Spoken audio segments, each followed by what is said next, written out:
guys, this is Comic Uno, and today I'm doing Comic Uno's Best Comics of the Week, and this is the show where I review all the comics I've read this week in one show. We go least favorite to best pick of the week and everything in between. This week I had a lot of books, 15 books. That's kind of a record for, honestly, I want to say a few months. This has definitely been the most books I've had in a while. Also, excuse me, I am a little under the weather today, so hopefully we could get through this without any coughs or sneezes. But also at the end of the video, we do talk about the viewer's pick of the week. So in the comments below, let me know your pick of the week for a chance to be featured on the episode. So let's get started. A lot of new number ones, a lot of big books this week. And number 15 for me is Power Pack Into the Storm, issue 3. A book I want to love. I love the Power Pack. I think they're just such a very fun team. This is very much classic Power Pack, which I actually do like. It's been a while since I've read it, but this is very much in the Lost episode vein of what we've been seeing a lot with these 80s, 90s books where they don't actually progress any character work. There's not much of a story. It's just like, hey, did you miss the vibe of this? Go check this out. And I do feel like that's a shame. I do want to see some character development or character story, and that's not here. It's definitely more of an adventure, and honestly more of a kid adventure, because that's what the original book was. So I'm not totally sure who you're aiming for, because obviously current kids, this is not their style, and then all these people are 30, 40 years older, so I'm not really sure who the target audience is. So overall, giving that 1.5 stars, and that is number 15. Moving on to number 14, which is Napalm Lullaby, issue 1. A book I really knew nothing about. I just saw Rick Remender and Mengele, and I was like, I gotta go check that out. These are two creatives that are a lot of fun to see together. And this is definitely more of a world-building issue, where we get to see that this world definitely believes in religion, and there's a character that is a god, and that's kind of the story. So, or is seen to be a god because of their powers. And that's mostly the story. I will say I didn't really feel like I could sink my teeth into the characters, which is something I personally like in issue 1, and I like in a story, and this one just didn't do it for me. I just didn't love the world. But if you like Rick Remender, you might stick around. And I usually do like his writing. But I do feel like usually its first issues tells you what the tone in the world is going to be. And usually he is a little bit more about the bombastic world. So moving into number 13, which is Suicide Squad Dream Team issue 1. I've never really gotten too much into Dreamer in the comics. I think she's a really cool character from the show, but I like that DC Comics has been trying to bring a Supergirl character with the actress writing that character into that world. So if you love Dreamer, I think you'll like this book. It's obviously, again, written by Nicole Maines. It's very much a Dreamer heavy book, but if you're looking for more of a Suicide Squad bombastic issue, you're not going to quite get that here. I do feel like it was very wordy at times. There's not a whole lot of action and just not a lot of story to sink your teeth in. There are some moments where you get to see the history of Dreamer and get to learn a little bit about the character, but not enough to be like, wow, I really need to check out that issue 2. Artwork is okay, and say just okay for this issue as well, so it didn't really get me enough to want to pick up issue 2. Moving on to number 12, which is Action Comics issue 1063. I really loved the first issue of this Bizarro arc. I'm not usually a huge fan of Bizarro. The next issues told me why I'm not really a big fan of Bizarro. If you like I'm doing the opposite thing and the comedy of Bizarro, I think you'll like this arc, but I don't know if it'll make you a Bizarro fan as much as I thought that issue 1 was going to. Issue 1 did a better job at balancing the supporting characters with Superman and Bizarro. This is more about the action of Bizarro and then throw in the Joker, which is not bad. It just wasn't what I was expecting and not really for me. Even though the art is really good for this one, I'm interested to see where this next arc is going to go, because you get a totally new creative team and a totally new idea, which I think is cool that Action Comics is doing that. I think that's a great use of that series, especially with Superman, the main series, just being so serialized. I don't think you need to have 2 flagship serialized Superman books at the same time. I think this is a good use of Action Comics, like I said. So giving that 2.5 stars, and that is I gave that 2.5, and that's number 12. Moving on to number 11, which is Helen of Wyndhorn, issue 1. This was a harder one to rank because I think this is just very much not for me. I'm not a big medieval fan. I'm not a big historical reader. I wouldn't call this medieval, but I would call this historical gothic, I should actually say. It's a very gothic story, and if you like that, you're gonna eat this up. It's very much that, and it's a pretty good issue to sink your teeth into that world and say, hey, this is who this character is, but most importantly, this is what she's going to be interacting with, and why is this world interesting. But for me, I couldn't latch onto it. I just don't really love gothic stories. I do think that it was very wordy. Tom King tends to do that. For some reason, I do like the political intrigue of Wonder Woman a bit more than this, but this just isn't my flavor. But I'm sure it's for somebody. It's not a bad book. It's just, again, not for me. All right, moving on, and that's I gave that 2.5 stars. Moving on to number 10, which is Black Widow and Hawkeye, issue 1. This also, I feel like, is so much for the hardcore Hawkeye and Black Widow fan. I liked it. I thought it was interesting enough, but also just kind of forgettable, where Hawkeye is doing something bad. It's connected to the Russian government. Obviously, that brings in Black Widow, and when you have some espionage, it brings in Mockingbird. It's cool to see these characters together. Black Widow's got some Venom symbiote going on, but for the most part, it's kind of by the numbers. There's nothing too big happening here for someone who's not a hardcore fan of this trio. I like these characters separately. I like Hawkeye a lot, but I really do think this is just being catered to the people who really miss these characters and want to see them on the page. But for the casual fan of them, I don't know if it's really doing much, especially when you have a week with 15 books and you have to decide when these books come around again what you're going to pick up. So give me that 2.5 stars. Artwork is okay for this book as well, and that is number 10, I believe. Moving on to number 9, which is Batman and Robin, issue 7. I had a fun time with this. There are times where this book feels very out of character, especially with Batman. I feel like he kind of lets Damian off the hook a little bit, but there's also a part of me that likes that. I like that he trusts Damian. Flatline in this issue. There is 2 colliding stories going on. You have the whole Man-Bat story that I'm not too interested in, and then obviously the Flatline story that is a remnant to Robin, which I do really like. So there is this kind of push and pull in this issue, but the push is very interesting. I like Flatline and Robin together. I think they're fun. The mystery that's being built there is cool. The artwork is obviously just reminiscent to how the series opened. I think it works for the most part. So overall, I'll give this 3 stars. I do think if it focused just on the Flatline stuff, I probably would have given it a bit higher, but it is a Batman and Robin book, and you just kind of have to live with that. So I'm going to give that one 3 stars, and that is number 9. Moving on to number 8, which is Ultimate Black Panther, issue 2.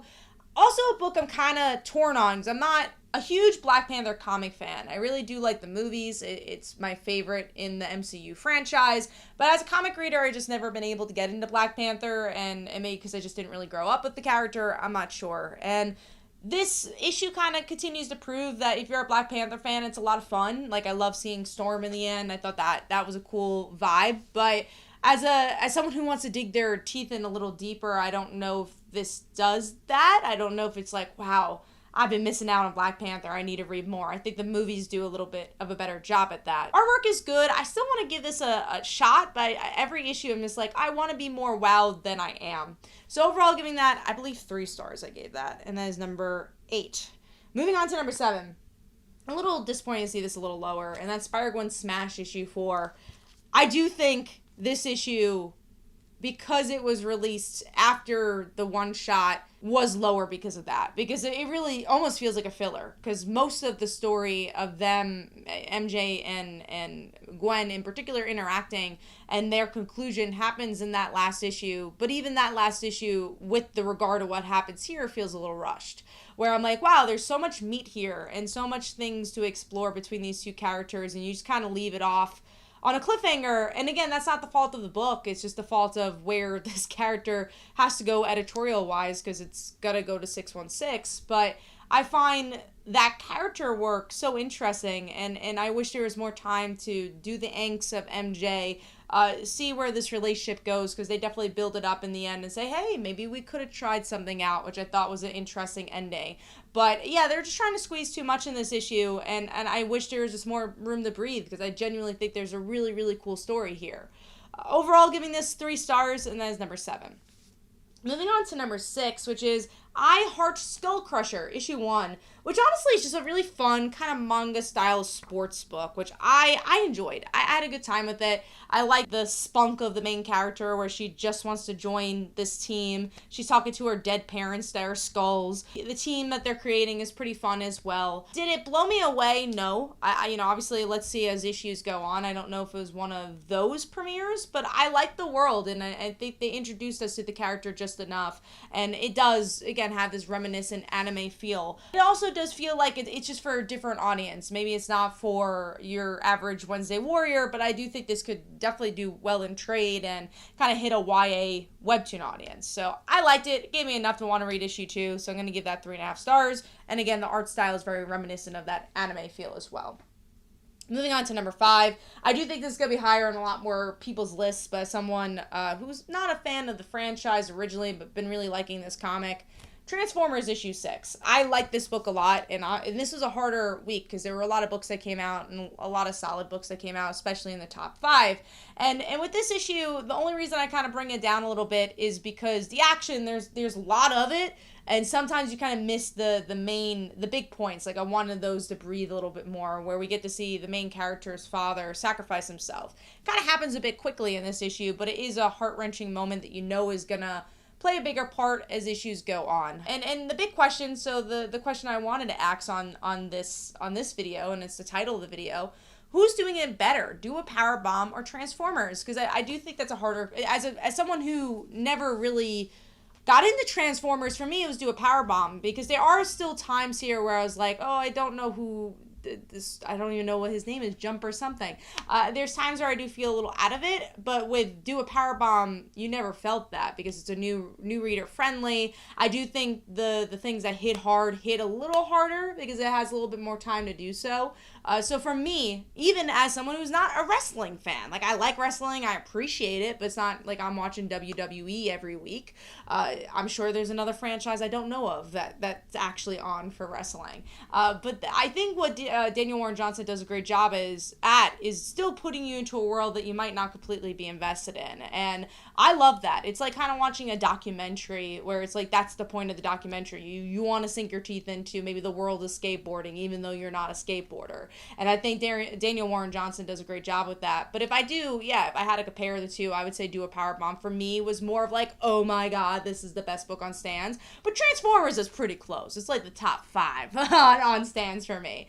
So it's a good book, and I think for people who love Transformers, I am so glad they have this book. There's going to be another more nostalgic franchise for me that made a little higher here, and I can understand why people are so passionate about this book. And I'm as someone who's just kind of getting into the franchise, I'm happy I could kind of see what this franchise is about and where the heart comes from. Because I think as growing up, I never really understood why do people care about these robots, and now you're like, oh wait, it's so much more than that, and I appreciate that. So giving that, I believe it was 3.5 stars, and that is number 5. So moving on to number 4, which is Dark Ride, issue 11. I like this issue. I think it's a good culmination to where things are going. It's about our main character not living the life he wanted to with his daughter, and now everything kind of going to shit because of it. And you kind of get, I don't know if it's a grand finale. I don't know, how long this series is going to last, but it almost feels like a grand finale of the park tricking people of like, look at this new ride, but really it's the devil saying, hey, who wants to sacrifice who to make this monster kind of continue, and will there be sacrifices? So it's a good build-up issue to what I could only imagine to be a bigger story for this series. So I liked it, gave that one 3.5 stars, and that is number 4.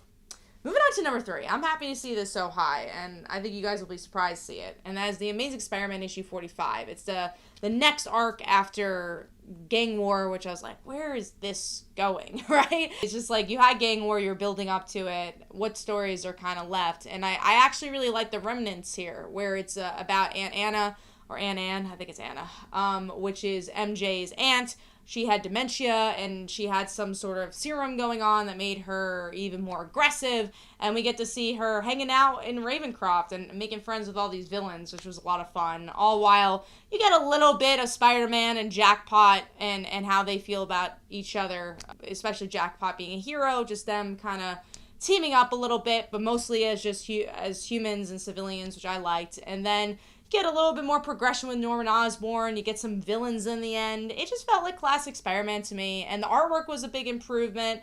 This is what I want Spider-Man to be, and I hope it continues to be this balance of personal Peter Parker and Spider-Man adventure. I always think is where you want Amazing Spider-Man to be at. So giving that 4 stars, and that is number 3. Moving on to number 2, another book that blew me out of the water here, and that is Green Lantern issue 9. If you're not reading Green Lantern, this is probably the best superhero book out on stands. For me, I don't think it's a question. It feels so classic. It almost feels like you're rereading the Jeff Johns run. To have that, it's such a powerful thing. And this issue, what the book does so well at is that it is, again, character and mythos building. In this issue, we get to see Hal interact with his old friend from back in the day. I think his name's Tom, and we get to see that, and Tom play a bigger part in bringing back the Green Lanterns, and this tease that maybe there'll be more human Green Lanterns because there's more rings available, and I feel like that might be a nudge to maybe bring Carol into the forefront, because they haven't been doing the Star Sapphire stuff, but it's like, oh, maybe they'll do some Green Lantern things. And then as you mix some of the mythos with what the other spectrums have been going through and the villains, the artwork is just out of this world. It's so good, and when you just see the anthem for like 3 pages, it's just, it brings you back to form, but it also doesn't feel like it's doing the same old thing. It's just a great balance of new and old, and I just love this book. So giving that 4.5 stars, and that is number 2. Moving on to number 1, my nostalgic book that I really loved, and that is Mighty Morphin Power Rangers The Return, issue 2. This is just so brilliant. The artwork is subtle. The storytelling moves you to such an extent. From, again, plot and revealing what's going on with this world. We get to see Kimberly's daughter come at the end, so you kind of have this legacy story. You get a little connection to Rita and what's happened to her legacy, all while you have these emotional pulls of Kimberly, why she quit being a ranger, and her maybe going a little bit to the dark side. But is it the dark side of her killing Rita and how that's kind of affected her? And you can see why this character is who she is in that first issue and what she's gone through. And it's such obvious pinpoints to make for the future of these Rangers and make it more mature, all while sticking to what we loved about the Ranger mythology growing up. And I really feel like the only person who could do this is someone who lived through that, like Amy Jo Johnson. I think she's just doing a brilliant job, and she's obviously a very talented writer as well, and very much taking the comic medium very seriously. And maybe it helps to have a co-writer on there, but you could tell that just by the scripting, it really is a comic script, which I appreciate as well. But it's just a great book, and every issue, I mean, issue 2s are hard, because usually issue 1s, you got those big reveals, and you're like, okay, this got to be a point A to point B, right? And no, this is almost just as strong as issue 1. And it's like, wait, well, what are they going to do next? Where does this book go? You literally don't know where it's going to go. It's just a brilliant issue. I really, my expectations were high, and they went above and beyond with this book. So giving that 5 stars, that is my pick of the week. Let me know in the comments below what your pick of the week was. Last week's pick of the week was Void Rivals, and here are some comments about that. Hopefully you guys enjoyed. This is Comic Uno, and I'll see you guys in the next one. Bye.